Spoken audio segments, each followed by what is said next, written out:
Sources within NBC also reportedly told TMZ that network decision makers have, quote, open disdain for Trump and that they're not willing to tell the truth about when they first learned about the existence of this tape. Now, we asked NBC News about this report. They provided us with this statement, quote, there is no truth to this. NBC News officials learned of the tape last week. And that's not the only report we have. According to CNN, NBC News is ordering footage from Trump's hit show Celebrity Apprentice to be thoroughly reviewed to try and dig up potentially damaging comments from the GOP nominee. We asked the network about this report as well. We've not heard back. Plus, Variety reports just 2 weeks before the election, NBC's Law and Order, SVU, is now supposed to air an episode featuring a Trump-like character whose presidential campaign is damaged by several women accusing the candidate of misconduct. Really? Now, we asked NBC about the upcoming episode. They told us to remember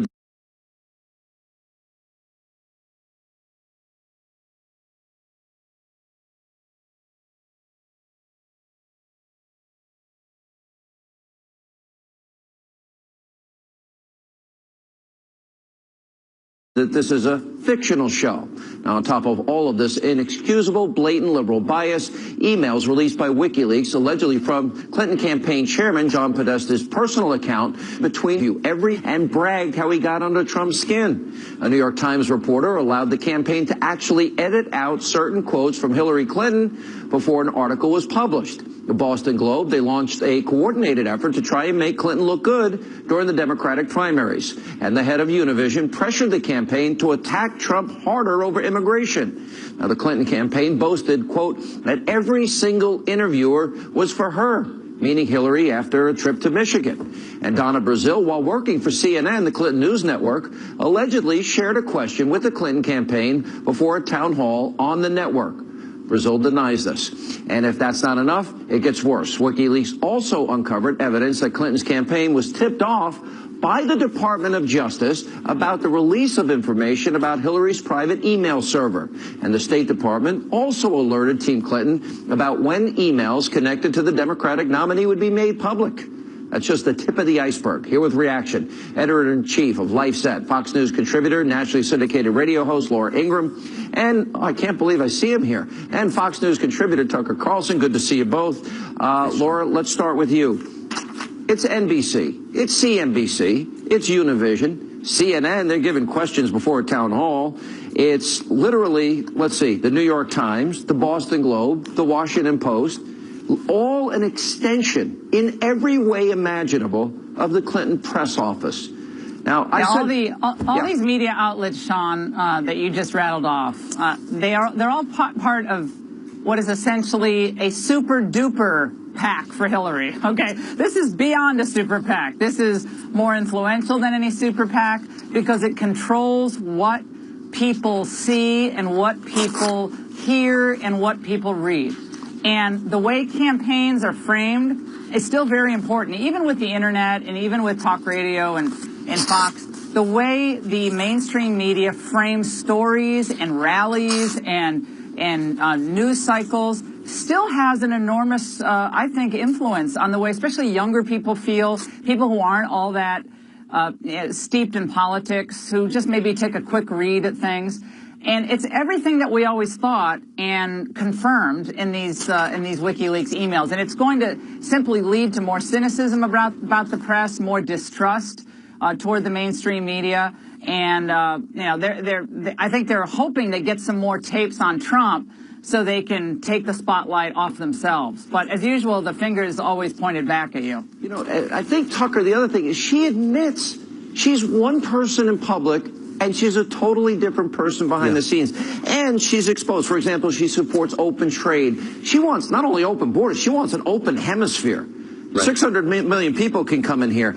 She's got friends pretty much everywhere covering up for her. She gets paid. She got a public position and a private position. She supports fracking. She doesn't support fracking. She supports Keystone. She doesn't support Keystone. The whole thing is like reminiscent of the former Soviet Union and the propaganda, you know, towards the public and the contempt towards the public. And And I don't know if the public can absorb this all in 27 days. Well, the most effective propaganda, of course, is not simply to distort the truth, but not to report it at all. I mean, if an important story happens and the press ignores it, did it actually happen? I mean, so for example, we've just seen 5 separate WikiLeaks document dumps in the last 48 hours. John Podesta's emails, some of them are not interesting, some of them are very interesting and deeply revealing. You go on the Washington Post website, one of the biggest and most important newspapers in the world, as of this afternoon, and there are no stories about it. There are no stories about it on the front page of their website. The only story that even refers to it is an utterly unsubstantiated claim from the Clinton campaign that this is part of a Russian propaganda effort. They don't know that that's true. They're just throwing it out there. And that's the only thing the Post covered. Over at Vox, which is a major, very highly valued liberal news site, there are no stories at all other than John Podesta's risotto recipe, which showed up in these emails. But all the rest of the stuff completely ignored. The press, by doing that, or not, devalues its own currency. This is going to be over in a month. And where are they going to be then? With no credibility whatsoever. Actually, this hurts them. This is short-sighted and dumb. And I think it's the beginning of the end of the old media order. I think it is, but unfortunately, you're right. I think a lot of people still trust those outlets when they shouldn't be trusted. They're an extension of the campaign. You know, there's even revelations. Poor Chelsea Clinton had enough sense to realize the significance and seriousness of the pay-to-play issue with the Clinton Foundation and access to her mother when she was Secretary of State. She was called a spoiled brat for revealing it.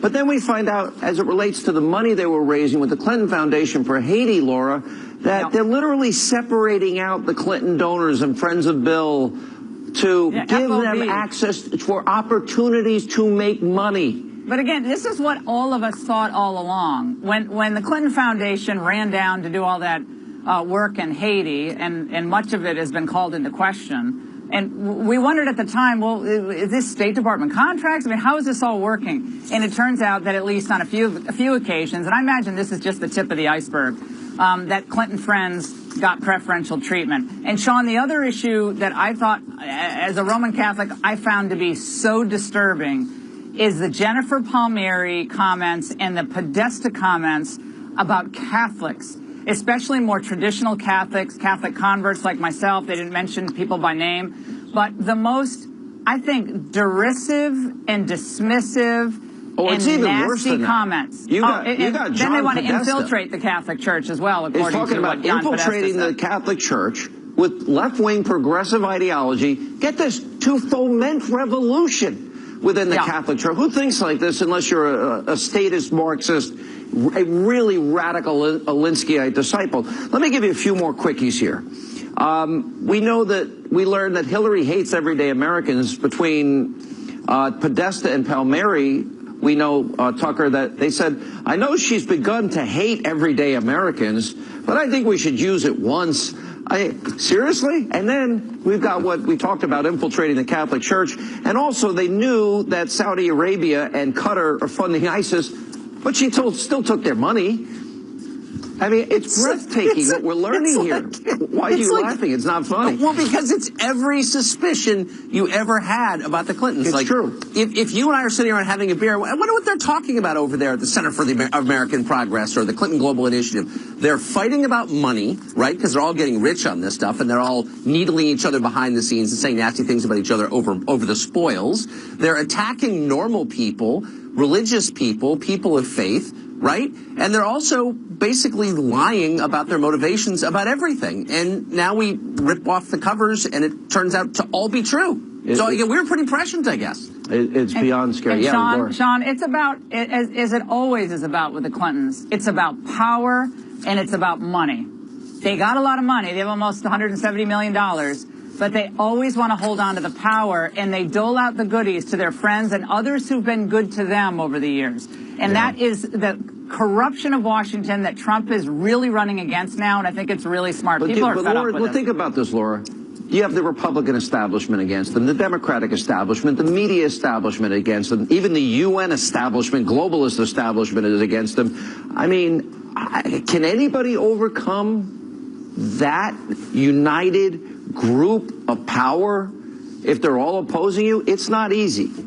No, that's why most people become members of the establishment. It's a lot easier. It's a lot more convenient, and you go to, I guess, a lot better parties. I don't like those parties anyway, so it never bothered me. But yeah, it's really hard. He's going to have a hard slog, but if anyone can do it, I think he can, because he's swinging for the fences now, and I think he's got to do some events that now bring all of this together, and whether it's religious liberty speech or really highlighting the corruption beyond just the rallies. I think it's time for him to go back to some of those communities, underserved communities that he did that's a good idea. in August. Yeah. Tucker, thanks for staying up late. I saw you on Fox and Friends this morning. Nice of you to come back. You've been missing for action. You've been MIA. I don't know what this is all about. I've been trying to elbow my way in. Thanks for letting me come. All right, guys. Good to see you both. Coming up, Good to see you. The WikiLeaks email dump exposes how Hillary Clinton thinks that she can act one way in public and a very different way in private. We'll explain. Plus tonight.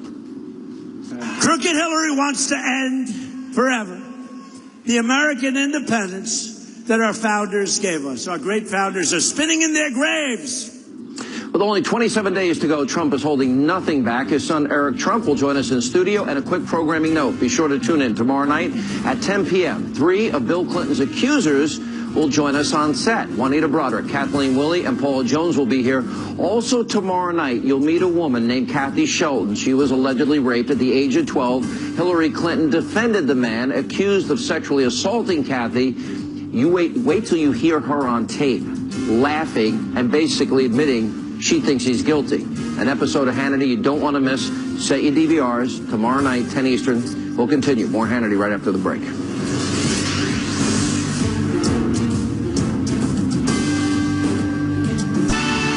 Good evening and live from America's News headquarters, I'm Jackie Ibanez. According to the New York Times, 2 women have come forward claiming they were inappropriately touched by Donald Trump.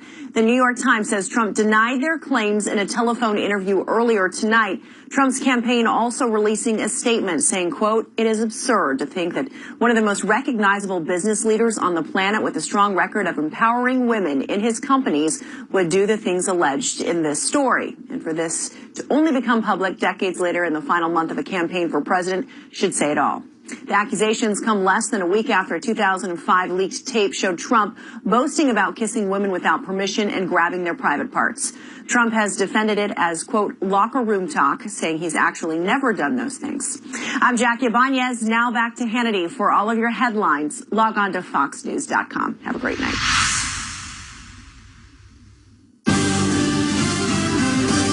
Welcome back to Hannity. Now, WikiLeaks continues to expose what Hillary Clinton tells you, the American people, in public. Well, that's completely different from what she says in private. But don't take my word for it. Hillary bragged about this in a 2013 Wall Street speech where she paid a lot of money. Now, the Clintons have also made it clear that they don't care much for the average, everyday Americans, the people that make this country great. We'll have more on that in just a second. But first, released emails also reveal major contradictions from Hillary on key policies and topics. Now, Clinton says she wants a 550% increase of Syrian migrants coming into America. But according to the emails in a 2013 speech, Clinton actually admitted what Donald Trump's been saying, that refugees cannot be properly vetted and could put countries they enter at risk. Is she willing to gamble with your life? Is that what she's saying? Now, Clinton also says she wants a no-fly zone in Syria, yet the email shows she was skeptical about the idea during a speech for Goldman Sachs. Remember, another $225,000 payday. And she was also unsure about supporting or opposing the Keystone Pipeline, and also praised fracking, despite now being a so-called champion of climate change. Now, Clinton is also a fierce critic of Wall Street, big banks in public, but she praised their actions after the 2007 financial collapse. Now, she also favored a plan that would cut Social Security, and she says just the opposite to you, the American people. And unlike what she says now in paid speeches, Clinton supported open borders and open trade. She also said she'd like to see the U.S. move towards a socialized health care system, just like what they have in Canada, single payer. But there's also issues about how the Clintons really feel about you, the American people. Now, WikiLeaks uncovered that Clinton hated using the phrase everyday Americans during speeches, and that she was, quote, far removed from the struggles of the middle class. Now, her campaign spokeswoman viciously attacked and mocked Catholics and evangelicals. And a Clinton activist asked John Podesta, quote, well, what is wrong with the people of New Hampshire? This was just before Clinton lost the primary to Bernie Sanders. Clinton also referred to Trump supporters as a basket of deplorables that were irredeemable. Well, now Bill Clinton is taking these attacks on Trump backers even further. And here's what he said yesterday. The other guy's base is what I grew up in. you know, I'm basically your standard redneck. Here with reaction, CEO of CrowdPack and former advisor to British Prime Minister David Cameron, Steve Hilton is with us, and from the American Conservative Union, Chairman Matt Schlapp. I want to ask you in the context, I look at the polls, we still don't have polling post-second debate, still don't have polling post this Wikileaks, which is now even being revealed every day. So I don't know what the real poll numbers are. Nobody really knows. But you lived through this with Brexit. You saw the ups and downs in the polls there. There were people that were convinced no way that would happen, but it happened. Do you see similarities in this election? There are so many similarities. I mean, one of them is what we've been seeing here, which is the complete unity of the establishment, the media establishment, the political establishment, you name it. In the UK during Brexit, they all said that if you support Leave, you're some kind of xenophobic and you're a racist and you've got to be on the side of the EU. And yet, the people rejected that, and they said, no, we're sick and tired of being told what to think by the establishment. Yeah. Now, a lot of the time, because of that shaming that was going on, people actually wouldn't even admit that they What was the disparity in the polls? Well, just before the vote, I think even on the day, they were predicting, I think David Cameron himself was given a prediction on the day of the vote that he would win by about 5 points. And it turned out to be the other way, exactly. So it was really far off. Now, I think the other thing that we're seeing with this is just the total cynicism of what's going on in Washington and with the Clinton campaign. And I think that also is something that will really get people fired up and angry. And as long as the focus can be on that, I think that there's still everything to play for in the election. Matt, there are those similarities. You got, look, the Republican Party establishment, they're against Trump. Every Democrat, they're against Trump. They're the establishment. Media establishment, we just exposed that in the last segment. You've got even the UN. I mean, you have every single major conglomerate power broker at every level now against Donald Trump. Just like before the Brexit vote. That's right. Do you think there would be a swing in the polls like what we're describing here? Look, Sean, I think you're right. Be very dubious of any numbers you see now. Between what was released when this well-orchestrated tape drop and the fact that Donald Trump, I think, had a gangbuster debate performance in St. Louis, and now you have all these WikiLeaks, which are just reminding us what Hillary Clinton is all about, is a disdain for the average working person in this country.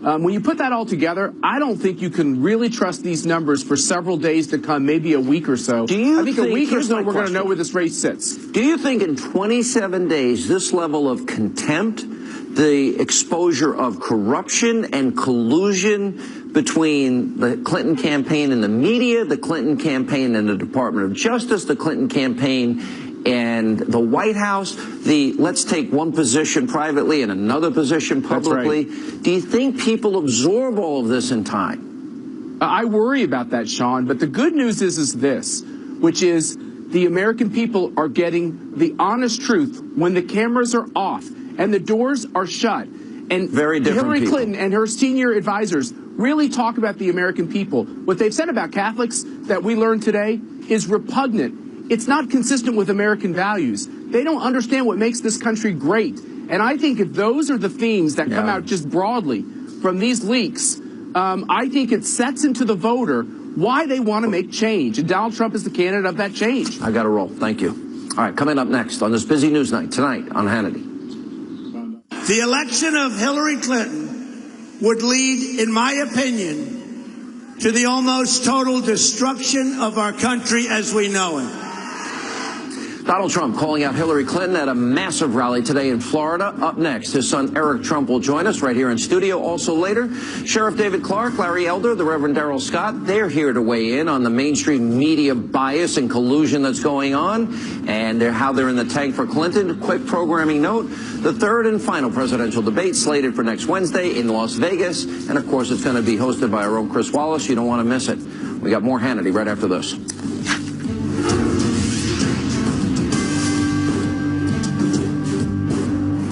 Of Hillary Clinton would lead, in my opinion, to the almost total destruction of our country as we know it. She would be the most dishonest and the most corrupt person ever elected to high office. Americans have had it with the years and decades of Clinton corruption. It's corruption. Crooked Hillary wants to end forever the American independence that our founders gave us. Our great founders are spinning in their graves. Our founders are spinning in their graves. Donald Trump earlier today back on the campaign trail at a huge, massive rally in Florida. Also tonight, WikiLeaks released an email from Clinton campaign chairman John Podesta. Look at this subject line. Needy Latinos and one easy call. Wow.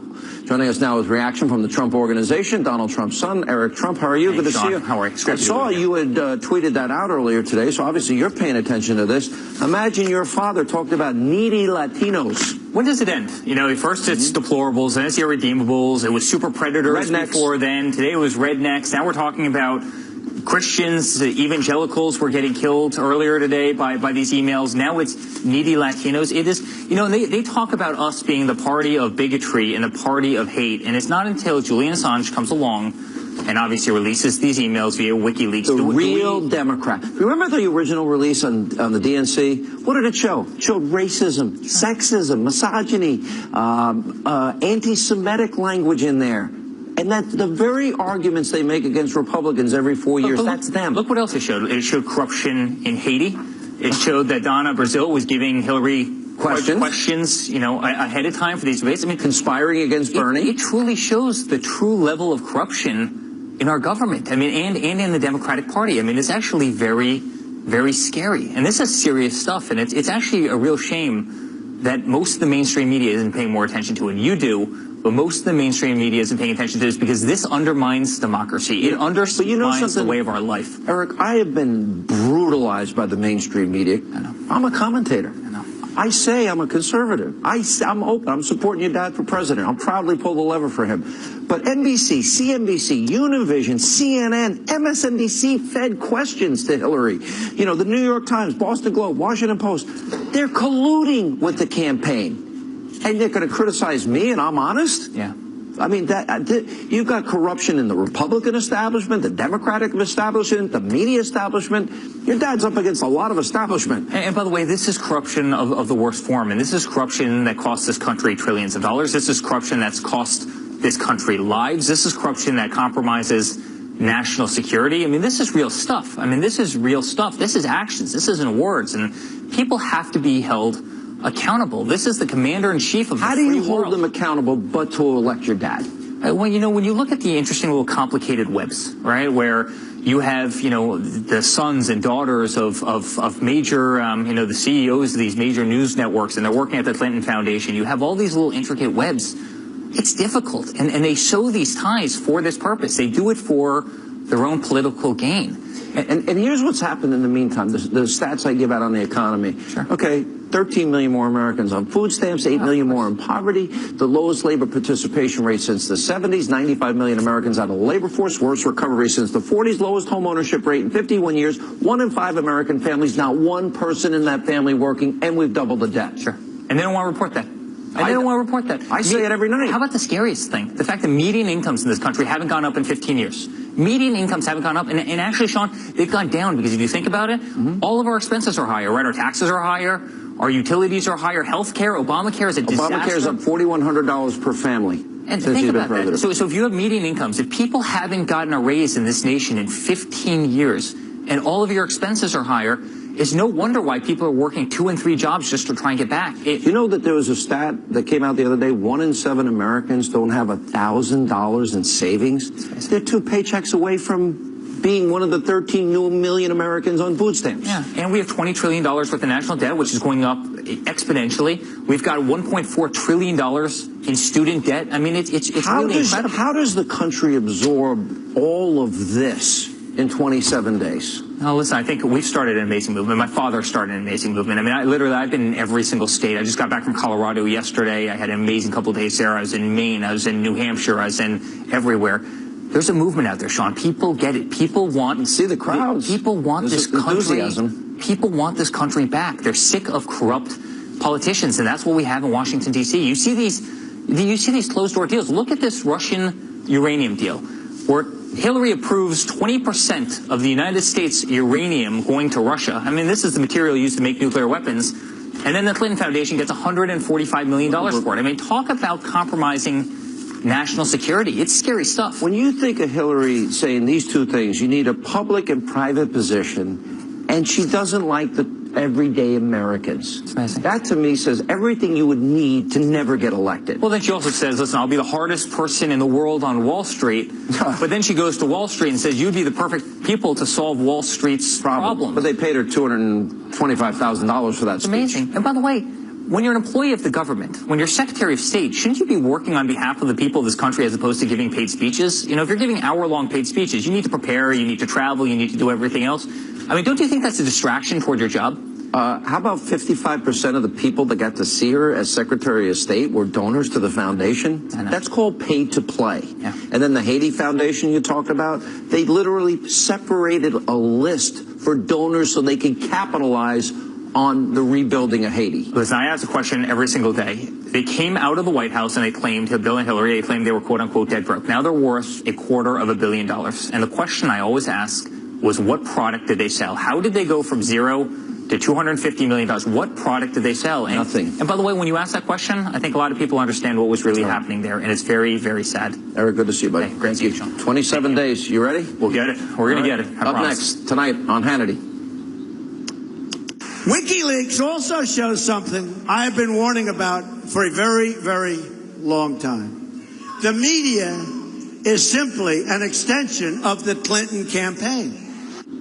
Donald Trump blasting the mainstream media for their obvious biased coverage. This after WikiLeaks now exposes just how left-wing and how the press is colluding with the Clinton campaign. Sheriff David Clark, Larry Elder, Reverend Darrell Scott, all coming up next.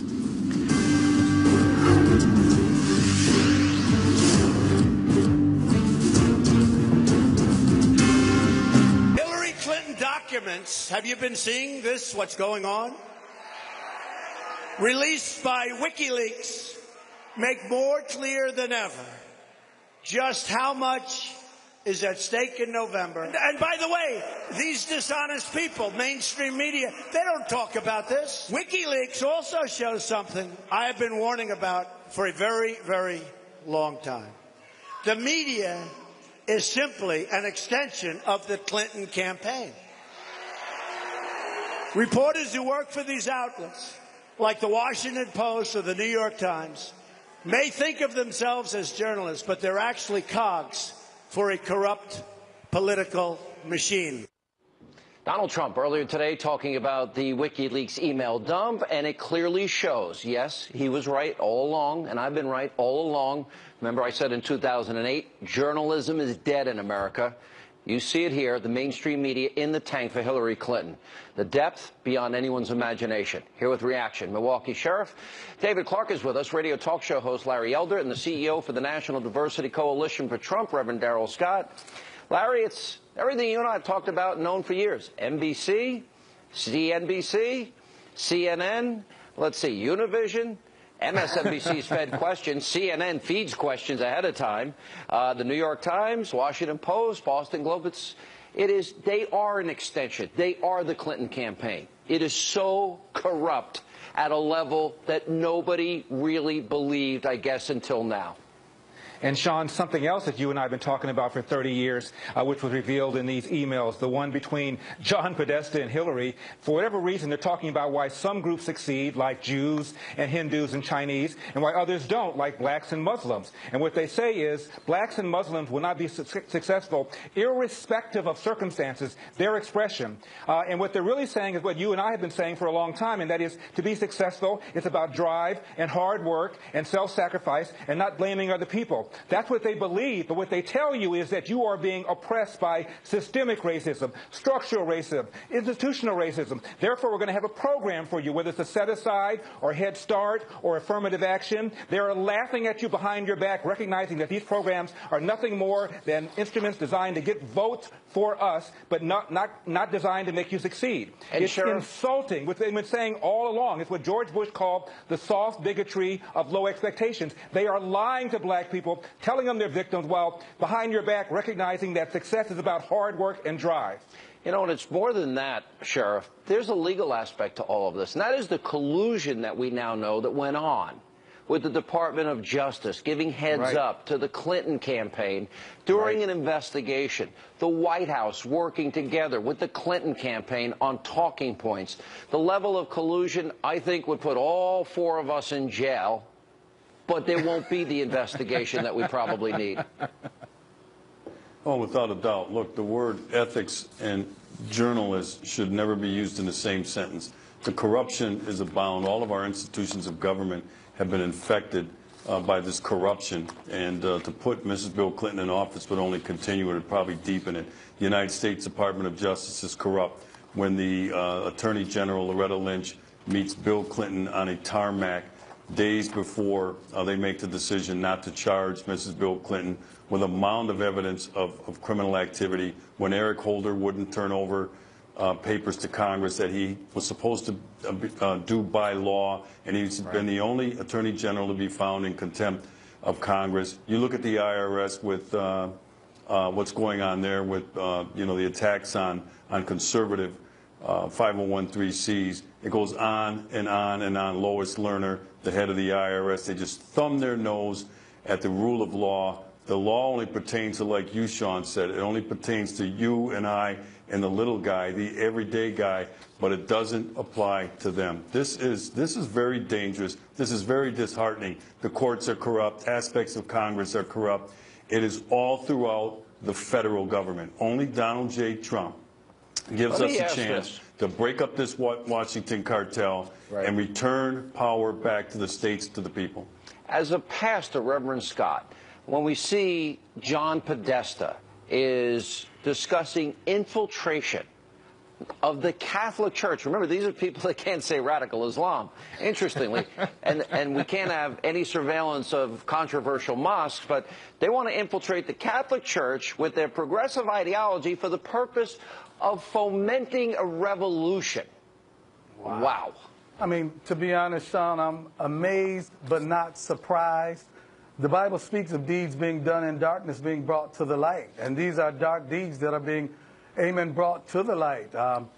If Donald Trump's campaign hasn't done anything, it has exposed this corruption that exists not only in those upper levels of government, but, you know, filtering down through the media as well. I mean, she wants, like you said, she won't say radical Islamic terrorist. Do you see how she wouldn't say it no matter what Trump said to her during the debate? She would not say those words. But they talked about the bastardization of our faith, and they talked about they downgraded and downrated Catholics and evangelicals. Those are the real bigots. We see who the real bigots are. Hillary Clinton is a bigot, and she's a bigot that tries to play the race card. But she's the one that's guilty of it. She looks down on blacks. She's anti-Christian, anti-evangelical, anti-Catholic. She's all of these things. But if she can somehow infiltrate them or seduce or hoodwink us into using us for her purposes, then so be it. All right, thank you guys. Coming up next tonight, right here on Hannity. The View's Joy Behar calls Bill Clinton's accusers tramps. She did apologize later for those remarks. Why wasn't she fired? Up next, we'll get reaction from Carrie Prejean and Taya Kyle as we continue.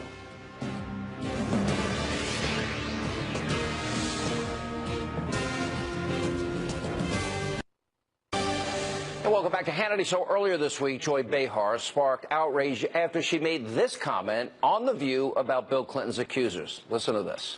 I wonder if she missed the opportunity to address it in a way that the public would understand that that's just not how you behave. Well, the big issue. I would like to apologize to those tramps that have slept with my husbands. Maybe she could have said that. Now, the next day, Joy Behar backed off and apologized for her crude joke. Take a look. During a political conversation yesterday, I made a joke, and I want to apologize. I never, ever intend to belittle sexual assault or the women who were victims of it, ever. But I made a joke. I'm sorry. Apologize. Here now, former Miss California USA 2009, Carrie Prejean, as well as Fox News contributor Taya Kyle is with us. Good to see you both. You know, I listened to this and I'm like, seriously? Really? These are women, one that was exposed by Bill Clinton, another groped and grabbed and fondled, and another accusing rape, and you're going to call him a tramp? Oh, I'm sorry. Yeah. Right? Well, I think what's most concerning about that is that there's a knee-jerk reaction, and the knee-jerk reaction is protect your candidate. Instead of just being honest with yourself and honest about the candidate, we're all flawed people, and saying, you know what, I mean, she could have easily just said, you know, he's kind of a scoundrel that way, but I don't care. I still like his politics. You know what I mean? That would be an honest answer. Yeah. But to act like it doesn't matter and make a joke and then try to crucify somebody else for the same thing, that's where it gets tough. I just wish people would be honest about how they feel. You know, Carrie, one of the things, look, nobody defended Donald Trump's comments on Access Hollywood. He apologized, said, I'm embarrassed, I'm ashamed. He did it the right way, fine. We all, as Taya points out, nobody's perfect. But there's a big difference between saying something, locker room talk, and dropping your pants in front of a woman if you're the Attorney General of a state, or having sex in the Oval Office and lying about it, or assaulting women. Those are actions the media, as we now know in the back pocket of the Clintons, they never wanted to talk about that. Donald Trump had to do the vetting himself. Right, Sean. And, you know, it's good to be with you tonight. And like Donald Trump said today, the media, the mainstream media is just an extension of Hillary Clinton. And people are waking up, Sean. I mean, I'm a young mom of 2 little kids. I'm a Christian woman. And you want to know what we care about that the left doesn't want to talk about? We care about jobs. We care about a president that is going to put the American people first. We care about securing our border. We care about our education for our children. We care about the Supreme Court justices. I mean, our founding fathers in 1776, Donald Trump is right. They would be rolling over in their graves, Sean, if they knew what was happening right now. And you know what? The most important thing is the Supreme Court justices. As me, as a young mother, that is the most important thing. And everyone needs to wake up and realize that the American dream is over, if that's the case. I think that's true. And you were a victim, by the way, of this collusion with the media and Hillary. You were a victim of it. Right, and it's just interesting to see. I knew about this a long time ago, Sean. Almost 10 years ago, I knew about the biased media on the left. And you know what? It's a shame that it's happening to Donald Trump, but I am so proud of him. He is stronger and standing taller than ever, and he is not backing down. And I think that the American people, the people who are voting, are going to realize that this is the only person, Donald Trump is the only one that is going to expose the corruption of the left and the media, and the only one that is going to turn this country around. Taya, do you think most people see the double standard and the difference between words and actions? No, I don't. In fact, I was talking to some people who are very left-leaning and Hillary supporters last night, and I wanted to just have that kind of brave dialogue with them, and I wanted to understand a little bit more. And they were adamant that, you know, that Trump was groping people, that he was, you know, doing actions, and that Bill Clinton's, it was all consensual, and they were adamant about that. Wow. And all I really wanted to do was just talk about, like, are the problems with Hillary, do they concern you? Her ethical stance on things, you know, her ability to be above the law, does that concern you? Leave Trump out of the conversation and just explain to me about that. But it always came back to defending the candidate and attacking another candidate. And I feel like that's going to be a major problem for us. At the same time, character-wise, we're in a place. We almost have to say, forget character, because nobody's got a perfect character. Just go on the policy. You have flawed candidates, but words and actions are really different. Right. They're completely different. But Hillary, you can't even compare the two. Well, she was part of the slander and the smears and the besmirching and the cover-up. Yeah, what about that innocent 12-year-old little girl? I'm going to have them on the program tomorrow night. She will be here, Kathy Shelton. All right, guys, I got to roll. Thank you. And when we come back, a very important question of the day. It involves you and the media and Hillary Clinton and the incestuous relationship they have. Straight ahead. Trying to get Hillary Clinton elected. Well, we actually know the answer to that question because of WikiLeaks. Let's see, the New York Times, the Boston Globe, NBC, Univision, CNN. They're colluding. They're basically all an extension of the Clinton campaign. But if you want to weigh in on the other side, feel free. Go to Facebook.com/Sean Hannity, @Sean Hannity on Twitter. Let us know what you think. Quick programming note, be sure to tune in tomorrow night, 10 Eastern. We will do what the media won't do. I will speak with 3 of Bill Clinton's accusers, Juanita Broderick, Kathleen Willey, Paula Jones, and I'll interview a woman named Kathy Shelton. She was allegedly raped at the age of 12. Hillary Clinton defended the man accused.